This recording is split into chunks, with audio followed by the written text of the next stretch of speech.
about that. Mahina yata yung signal dito. Baka sinasabotahe tayo ng Malacanang. Opo, tuloy niyo po. Ito po ang hamon namin kay Yusek Claire Castro. Abogado naman siya. At sabi niya, magaling siya, no? Siya lang maghain. Bakit hindi siya maghain? Siya ay isang public official. Kung sa tingin niya may krimen, maghain siya ng demanda. Kami nga po sa Citizens Crime Watch, wala naman kami sa gobyerno, hindi naman kami sumasahod sa gobyerno. Nagde-demanda kami kapag tingin namin may krimen. O so hinahamon ko po si Auntie Claire. Auntie Claire, ikaw na magdemanda at magharap tayo sa hukuman. Kung talagang naniniwala ka dyan sa pinagsasasabi mo na may large-scale estafa, ay di magdemanda ka. Katungkulan mo yan bilang public official. Ngayon, pag hindi ka makapagdemanda ng large-scale estafa, kamote ka.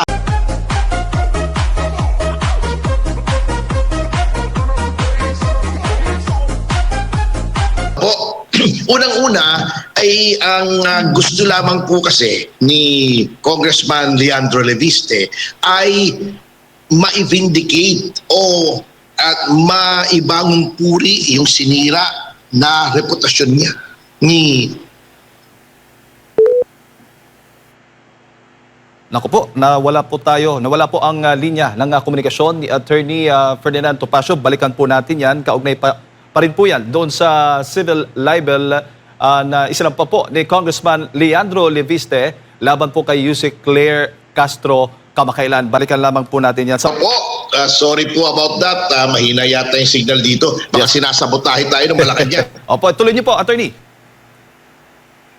Opo, katulad po ng pagpapaliwanag ko po kanina, ang gusto lamang naman po ni Congressman Leandro Leviste ay maibangong puri o maiangat ulit yung pag-aalipusta po at pagyurak sa kanyang magandang pangalan ni Yusek Claire Castro. Noong sinabi nito at sinagundahan niya yung sinabi ni Ombudsman Jesus Crispin Remulla na yung prangkisa ay parang ninegosyo niya, meaning si Congressman Leviste, at nagkaroon pa po ng mga pahayag na para bagang sinasabi pa na gumamit ng impluwensya ang pamilya ni Congressman Leviste upang makuha po yung prangkisa nung panahon ni Pangulong Duterte. Opo, mas madali ho bang maabsuelto o madepensahan ng respondent kung may kulong po kasama doon sa kasong isinampa po ni Congressman Leviste? Actually po, ang elemento po na kailangang patunayan ay pareho rin po sa criminal libel or cyber libel. Unang-una, yun yung nga pong paninirang puri. Pangalawa, yung ito ay isiniwalat sa maraming tao sa pamamagitan ng pagpapahayag either sa traditional media or sa internet. Number 3, nakikilala yung inaalipusta. At number 4, may mali siya. Ngunit, ito pong civil libel, ang kinakailangan lamang po rito ay tinatawag na preponderance of evidence. Kung baga sa percentage, kung ikaw dito sa civil case ay naka 51% na, samantalang 49% naman yung kabila, ay panalo ka. Sa criminal case po, ang quantum of evidence ay yung proof beyond reasonable doubt. Ibig sabihin, mas mabigat po ang iaatang sa iyong responsibilidad ng hukuman na mapatunayan mo bago po ma-convict sa criminal case. Opo. Marami din po nagtatanong, Attorney, kung bakit si Yusek Claire Castro lamang at hindi po kasama ang ombudsman o itong DOE secretary na multa po sa kanya. Hinggil nga po dito sa kanyang kumpanya. Unang-una po, yung tungkol po kay Ombudsman Remulla ay hihintayin pa po natin yung sinasabi niyang iimbestigahan si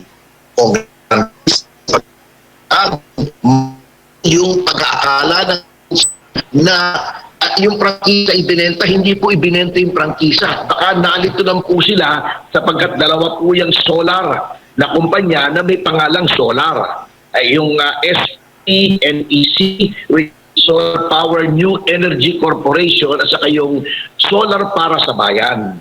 Yun naman po sa Department of Energy, yun po ay by administrative remedies naman po kami. Sapagkat baka po akala ng iba, since napatawan po ng 24 billion na multa, yun na yun at kailangan bayaran. Yan po ay mayroon pang administrative proceedings. Pwede pa po kami diyang mag-question kung bakit 24 billion. Pwede po kaming humingi ng third-party technical audit para malaman kung saan kinuha yung 24 billion at pwede pa rin po kami mag-motion for reconsideration at may mga depensa. At kung kinakailangan po, iyan naman po ay pwede pa rin dumating sa hukuman. Sapagkat pwede pa rin i-review ng hukuman ang kahit anong gawain ng Department of Energy or any department under the expanded judicial powers of review of the Supreme Court sa ilalim ng ating bagong saligang batas. Opo. Doon sa Ombudsman, attorney, sinasabi may connection o mano itong si Congressman Leandro Leviste sa nagdaang administrasyon. Opo, yun ang pinalalabas nila, ay yun po rin ang lalong in-amplifier ni Yusek Claire Castro. Actually, ito pong kanyang vlog o podcast na subject nitong aming demanda sa Balayan ay isa lamang po yan.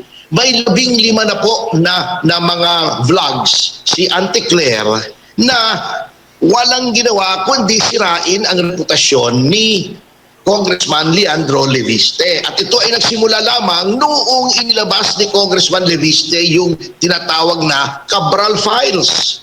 Pati yung DOE po, nagtataka kami, 2003 pa daw yung problema, 2004, bakit ngayon lamang inilalabas? Kaya nagtataka po kami, sabay-sabay po yan Umpisa nung naging kritiko ng pamahalaan si Congressman Leviste, isa-isa na po yan, DOE, Ombudsman, pati na si Auntie Claire na hindi naman talaga niya trabaho yan kung tutuusin sapagkat siya presidential spokesman. Ay nagtataka po kami kung bakit they're all ganging up on Congressman Leviste. Po. So ang ibig sabihin na possible po, attorney, sa nakikita po ninyo, yung magiging senaryo nito ay matutulad doon kay Congressman Kiko Barzaga na matanggal dyan sa Kamara. Parang ganun po, attorney.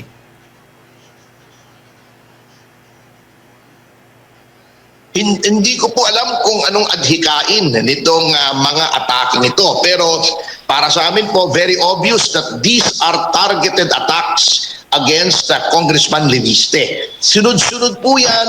May coordination yan, tatlong ahensya na yan. At hindi po maaaring palampasin ni Congressman Leviste. Opo. Attorney, ang sinasabi, ang solar energy franchise ay pinagkaloob noong 2019 sa ilalim ng Duterte administration. Sa legal ba na perspective, attorney, sapat bang basihan yung timing ng pagkakaloob ng prangkisa para maghinala ng irregularidad?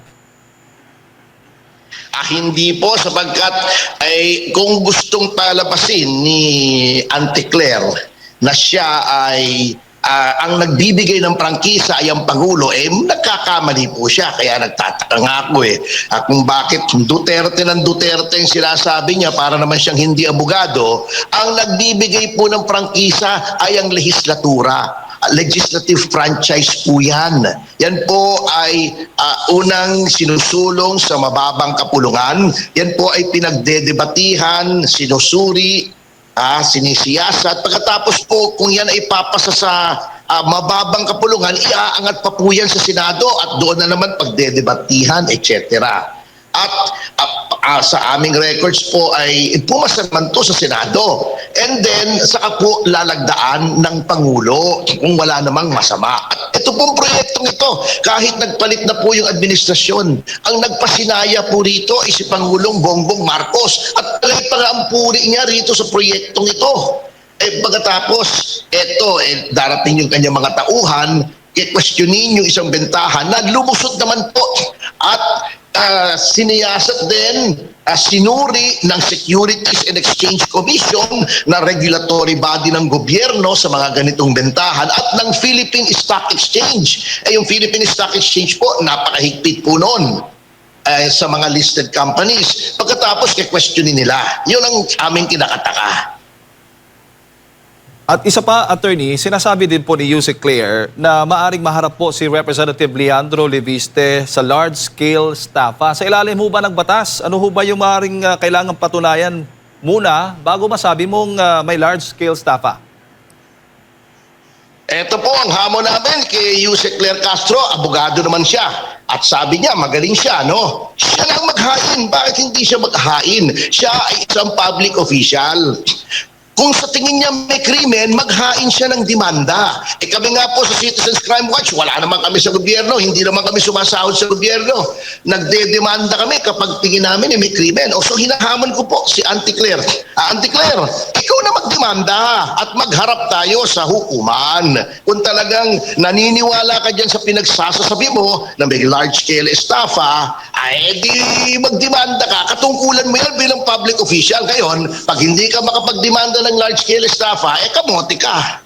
Opo, kung ikukumpara mo sa libel, attorney, mas mabigat itong estafa at itong ginagamit na depensa para o panakot ng kabilang panig laban po dito sa nag-akusa. Opo, at saka baka nakakalimutan ni Atty. Castro na meron pong tinatawag na separate juridical personality ang korporasyon. A corporation only acts through its board of directors. Hindi po porkit ikaw ang nagtatag ng korporasyon, ikaw ang nasusunod doon. Isa lamang pong opisyal si Congressman Leviste doon sa korporasyon. Yun po ay may board of directors. At iba po yun, hiwalay yung Solar para sa Bayan, yung SP New Energy Corporation sa personalidad ng isang individual. Opo. Palagay ko po, may LBM si Auntie Claire nung tinuro yun sa law school, kaya hindi niya narinig yung lecture. Opo. Pero nakapagtataka, attorney, bakit nakatutok doon sa negosyo o kumpanya ni Congressman Leandro Leviste at hindi po doon sa hawak po niyang files o yung tinatawag ng Cabral files? Bakit hindi po doon nakatuon ngayon yung investigasyon? Wag na po tayo magtaka, talagang nililihis po nila yung usapin sa tungkol dyan. Ako nga po nagtataka kay Ombudsman Remulla. Ito po ay mga pribadong transaksyon. At tulad po ng paulit-ulit naming sinasabi, hindi po prangkisa ang involved dito. Wala pong nagbenta ng prangkisa rito. Yung may hawak po ng prangkisa, yung Solar para sa Bayan, ay hiwalay pong kumpanya doon sa SP New Energy Corporation. Nagkataon lamang na itong dalawang ito ay parehong may kaugnayan kay Congressman Leviste at may solar sa kanilang pangalan. Ngunit wala pong prangkisa rito, walang government na transaction ito, wala pong kontrata sa gobyerno yung pagbenta ng SPNEX sa Meralco na isa ring pribadong korporasyon. So, bakit sumasawsaw ang ombudsman? Alam nyo, nagkakamot na lang po tayo ng ulo dito pagka nagsalita si Ombudsman Remulla Attorney, bago ko lang ipasa kay Partner Admar, parang lumalabas po na ganito bang tingin po ninyo na ipinapalabas na si Congressman Leandro Leviste ay habang siya ay naging congressman na, ay may mga kumpanya pa na may kontrata sa gobyerno. At kapag ganun po ay napatunayan, ay possible na siya po ay madidiskwalipika o matatanggal dahil labag po iyon sa batas. Tama ho ba? Unang-una po, yung ganun nga po ang gusto nilang palabasin sapagkat ito ng Cabral files ang kanilang pinagpuputok ng butsi sapagkat meron pong mga initials doon sa Cabral files na nasa possession ni Congressman Leviste na may nakalagay na mga OP na nagtuturo sa Office of the President at ES. So, yun ang wala naman sinasabi si Congressman Leviste kung ano yun, basta nakalagay lang doon. Pati nga yung proyekto ni First Lady, mukhang meron daw doon, sabi nung iba, na lumalabas na merong proyektong care of the Office of the President. So, hindi po natin alam kung totoo yan o hindi, ngunit para sa akin, ito yung ugat niyan na sa halip na sila ay mag-imbestiga sa flood control, nililihis nila yung usapin at pinalalabas nila na may anomalya si Congressman Leviste? Nawala naman po. Attorney, magandang umaga. Si Admar po ito. Sir, si Yusek Castro ay napatanong po kung sino ba yung nasa likod nito. Parang naniniwala siyang meron pang nasa likod ni Congressman Leviste. Kaya nga po nangyari itong pagsasampa ng kaso. Meron pa ba, Attorney? Meron po, ako po yung nasa likod niya kasi nung naglalakad po kami papuntang hukuman, mas mabilis maglakad si Congressman Leviste, bata pa yun eh. So nahuli ako yung nasa likod niya. Opo. Pero meron din siyang isang sinabi po, si Yusek Castro, na parang kinukot lang naman daw niya yung unang mga sinabi ni Ombudsman Rimulya. Bakit siya lang ang siyang napagdiskitahan at meron nga siyang puna doon sa payag ni Congressman Leviste na porket kaibigan ng kanyang nanay na si Senador Legarda itong si Rimulya at ako ay hindi kaibigan kaya ako sinampahan ng kaso. Attorney.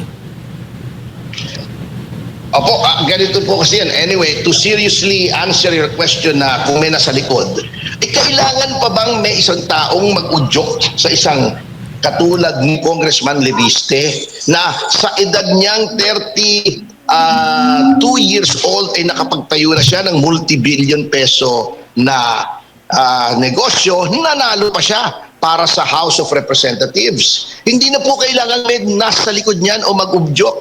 May pangalan po yung tao na pinoprotektahan. Magandang pangalan, not only sa politika, kundi sa business community. Hindi na po kailangan may magtulak doon o mag-udyok. Gaslighting lang po yung si Auntie Claire.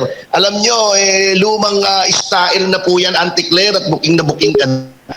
Kung ano man yan, sagutin mo na lang sa korte, hindi yung vlog ka ng vlog at kung ano-anong sinasabi mo. Sub judice pa nga yan, Auntie Claire, baka makontempt ka pa nga dyan kung minamalas-mas ka Ngayon, yung sinasabi naman po kung bakit hindi na-demanda, at na-explain ko po yan kanina earlier, at ang kinakataka ko kay Auntie Claire, bakit niya i-quote si Ombudsman? Akala ko ba si Presidente, siya yung spokesman ng Presidente. Bakit naging spokesman na rin siya ng Ombudsman? Which leads me to my next point. Yan po ang problema Hindi po independent yung Ombudsman. Nakikita naman natin yung kaugnayan between the Office of the President and the Ombudsman. Bakit? Sapagkat utang na malaking utang ng Ombudsman na siya naging Ombudsman, yung kasalukuyang Ombudsman ngayon, sapagkat nakita naman natin kung paano pinilipit ang batas, binaliwala ang batas, nagbendalo at